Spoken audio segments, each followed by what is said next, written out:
All right, I'm talking about the pool and the controls. This right here is the pool control panel.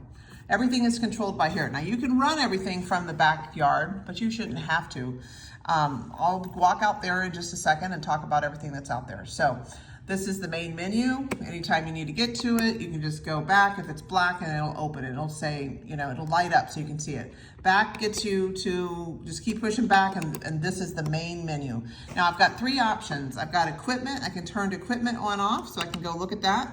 And I can go and see all the different equipment and turn things on and off. So if I want the filter pump to turn on, I just go and hit, I'll scroll to whatever I want and select on. Spa will turn on after delay.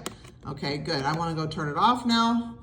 I'm going to go to turn off. Now it's off. Okay, so that's pretty straightforward.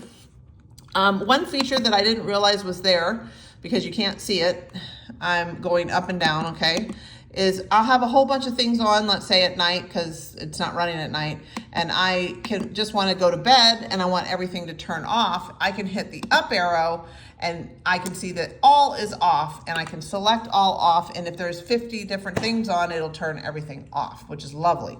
Okay, next, let's talk about pool or spa heat.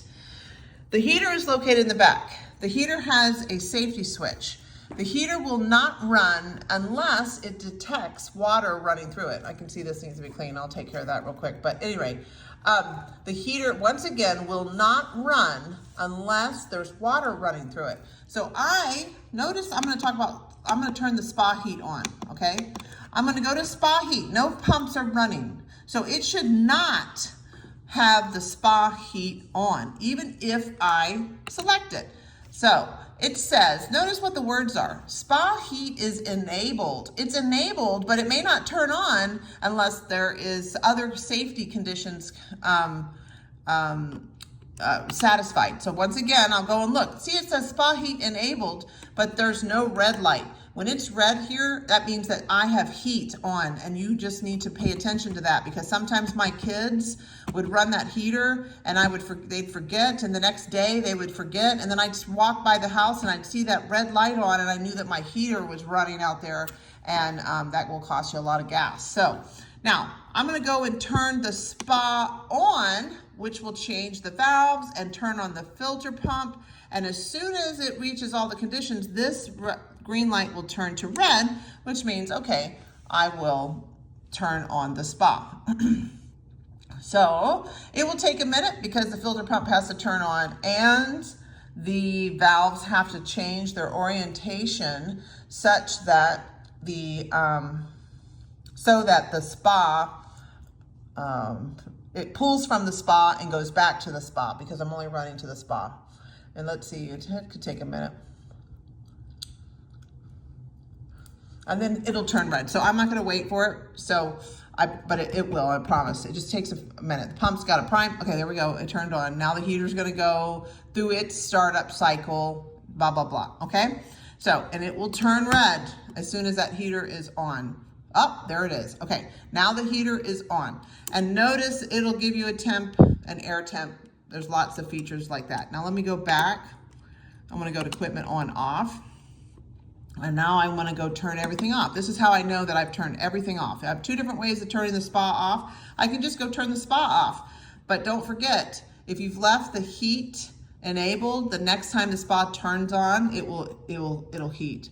So I just like turning all off so that I can prevent my gas from being run unless I want it to. It takes about 20 minutes in the winter. It's not very long at all because that heater is big enough to heat that pool. I have had pool parties in the winter for my kids' birthday parties, and I'll start on a Wednesday and flip on that heat and turn that pool heater on and bring that temperature up to about 85 degrees by Friday or Saturday. May spend a couple $100 in gas, but that's worth it for the entertainment that I provided for children during a birthday party. Anyway, okay, let's go back. I'm on the main menu. I want to now look at my program, so I'm going to go into menu. So I got help, menu, set temp, set time. So when we lose power, you'll have to come in here and set day and time again.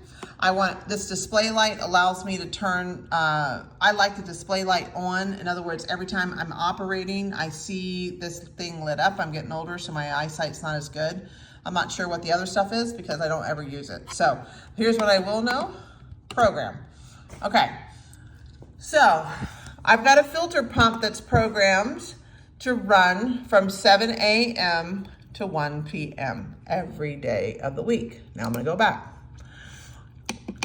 I have a waterfall pump that's programmed to run for half an hour every day of the week. That keeps that waterfall system less from developing mold and so forth.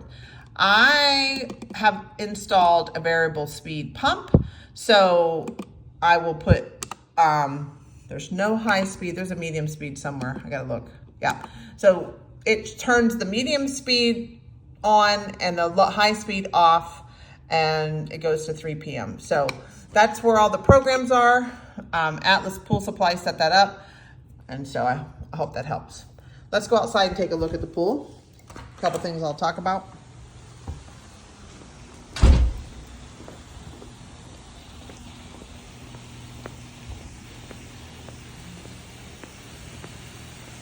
Okay, actually I'll stop this and make another one on the controls.